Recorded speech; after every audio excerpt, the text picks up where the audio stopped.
En el nombre del Padre, y del Hijo, y del Espíritu Santo. Amén. Queridos hermanos, voy a resumirles los números 67.9 a 67.16 del libro Para Salvarte del Padre Jorge Loring.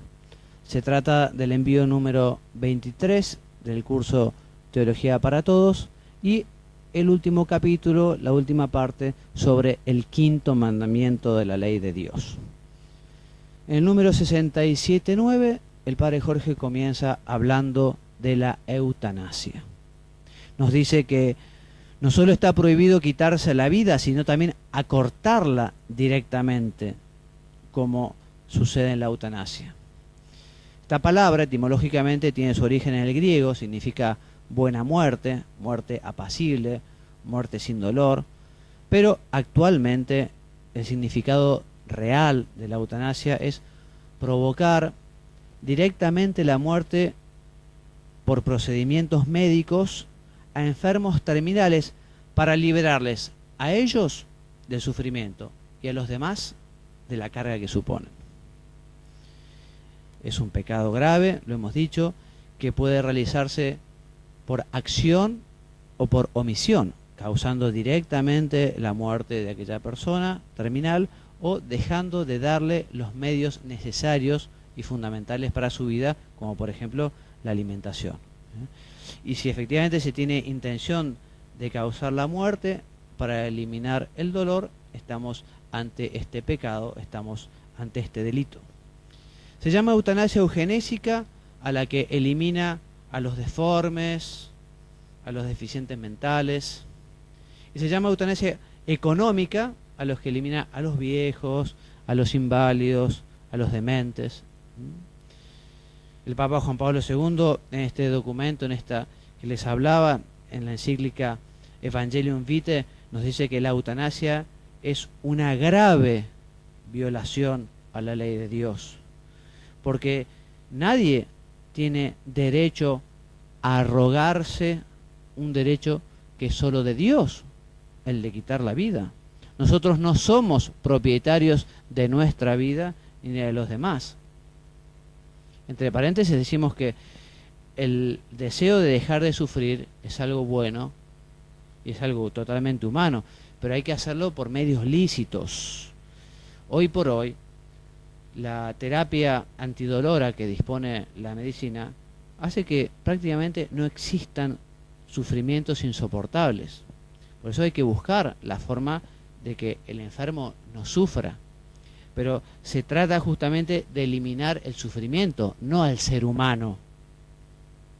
Y también vale la pena agregar que más que legalizar la eutanasia, lo que hay que hacer es humanizar la muerte. Porque a veces la gente muere muy triste, muere muy sola, y los mismos que piden la propia muerte, que lo hacen muchas veces pensando en los familiares, lo que necesitan es cariño, cercanía. Entonces los cristianos tenemos que aprender a humanizar la muerte y darle a ese ser querido que sabe que está por dar ese paso tan importante, que sienta la compañía y el cariño de los demás.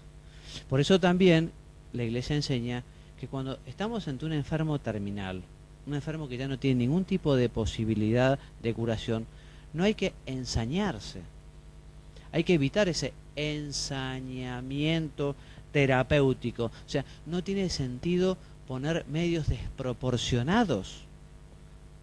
Muchas veces será mejor que esa persona, en vez de morir en una sala de cuidados intensivos totalmente entubada, lleno de caños, sola, si se está muriendo, qué bueno que muera en su cama, de la mano de su marido o de su señora, cerca de sus hijos, y que muera pacíficamente.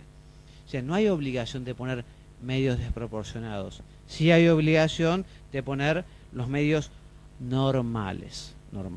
Aunque también es verdad que los familiares tienen derecho a tratar de poner todos los medios para que esa persona se cure. En el número 67.10, el Padre Jorge nos habla de la donación de órganos y cita el número 2301 del Catecismo, que nos dice que es un acto noble y meritorio que debe ser alentado. Cuando se trata de un trasplante de corazón, evidentemente se requiere con absoluta necesidad que el trasplantado haya dejado de vivir. No se lo puede matar, ni siquiera para quitarle el corazón. Y respecto de las donaciones en vida, hay que tener en cuenta que, por un lado, una persona puede donar órganos que sean dobles o que sean regenerables. Es importante que el donante sea libre, que pueda donar libremente y que no sea una decisión arbitraria del Estado o de familiares y amigos. Y además el donante tiene que tener en cuenta que debe haber ciertas garantías de éxito que sean medianamente proporcionales a los inconvenientes que le supone. Bueno, también agregamos que exceptuadas causas médicas, o sea, prescripción médica de orden terapéutico, es inmoral cualquier tipo de amputaciones, mutilaciones o esterilizaciones. Así lo dice el Catecismo de la Iglesia Católica en el número 2297. Son contrarias a la ley moral. Bueno, y así el padre Jorge pasa al número 6711 para hablar de otro tema que me da la impresión, y creo que no me equivoco, que es un tema del cuarto mandamiento, más que del quinto mandamiento. Porque empieza a hablar de el amor a la patria. Después más adelante vuelve a hablar del quinto mandamiento, pero esto es a modo como de entre paréntesis. ¿Qué nos dice el amor a la patria? Lo que sabemos, que la patria debe ser amada, defendida por los ciudadanos, incluso hasta con la pérdida de la vida. El documento del Concilio Vaticano II, llamada Constitución Dogmática Gaudium et Spes, el número 75, nos dice: cultiven los ciudadanos con magnanimidad y lealtad el amor a la patria. Todos tenemos la obligación de amarla, de defenderla y de cumplir sus leyes y contribuir al bien común. En el número siguiente, en el 6712, nos habla de la obligación de los ciudadanos a cumplir con las leyes. Siempre que las leyes sean justas y estén ordenadas al bien común, obligan en conciencia. Pero, dice el Catecismo, no obliga una ley injusta que va contra la razón, contra la conciencia o contra Dios. Sabemos, y de eso se puede hablar abundantemente, y el padre Jorge lo hace, de cómo la autoridad civil tiene que estar al servicio de la sociedad, cómo el hombre tiene derechos que son intrínsecos, que le pertenecen. No los tiene porque se los dio un Congreso de la Nación o se los dio un Estado, los tiene él por su propia naturaleza de persona humana. No es que el Estado graciosamente le regala, no. Y justamente el Estado, las autoridades, lo que tienen que hacer es tutelar y promover esos derechos fundamentales de la persona. La Iglesia es apolítica, su función es trascendente, es ayudar a los hombres a llegar al cielo. Pero evidentemente, como decíamos en alguna clase pasada, ella tiene que dar el juicio moral sobre las cuestiones sociales y ella anima a que los fieles laicos asuman el compromiso político. Recientemente, en una nota doctrinal de la Congregación para la Doctrina de la Fe del año 2003, de 16 de enero del 2003, hablaba del compromiso y conducta de los católicos en la vida política. O sea, los católicos tienen que estar en política, así es su vocación. No pueden dejarlo por una cuestión de comodidad. Hay que involucrarse y hay que realmente luchar para que se viva el bien común general en cada país, en cada nación. Después el padre dedica bastante, y yo no lo voy a hacer ahora, a explicar el grave error y pecado que es el marxismo, ateo y materialista. Pueden acudir al libro a leerlo. Lo mismo del error denominado teología de la liberación, que fue una especie de lectura en clave marxista del Evangelio. También el padre Jorge habla de la masonería, muy interesante, que es una sociedad condenada por la Iglesia y que ningún católico puede pertenecer a ella. Y bueno, pero volvemos al quinto mandamiento de la ley de Dios, al número 6713. Y del 6713 al 6715 habla de tres pecados. Dos palabras diremos. Uno, el pecado de embriaguez. peca gravemente quien se emborracha hasta perder el uso de razón. Es distinto ponerse contento, ponerse alegre, en fin, eso es otra cosa. Se podrá faltar, digamos, a alguna virtud, ¿no? Pero si realmente se pierde el sentido, se peca gravemente. Y no les digo nada si conduce borracho. Bueno, el 66.14 nos habla de la drogadicción, que también es falta grave.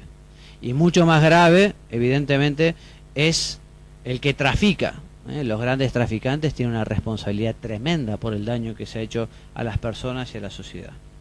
Y el número 66.15 nos habla del escándalo. El escándalo. ¿Qué es el escándalo? Escándalo es enseñar, invitar o provocar a otros a pecar. Personas que con sus palabras o con su ejemplo o haciéndolos cómplices lleva a otros a pecar. Como si lleva a pecar gravemente, el pecado es grave y muy grave. Ya lo dice nuestro Señor y lo recoge San Mateo en el Evangelio. Los que escandalizan, más les valiera que los arrojaran al mar con una piedra de molino atada al cuello. Fuertes son las palabras de la Escritura. Y por último, el 67.16, con esto terminamos el quinto mandamiento, hace un elenco de los pecados graves contra este mandamiento. Y dice, son pecados graves contra este mandamiento el odio, el suicidio, el aborto, el asesinato, la eutanasia, la mutilación, las drogas, la borrachera y el escándalo de pecado grave. Muy bien, y así entonces terminamos con el extracto que hemos hecho del envío número 23 y me despido enviándoles la bendición. Que Dios los bendiga y los haga muy santos. Amén.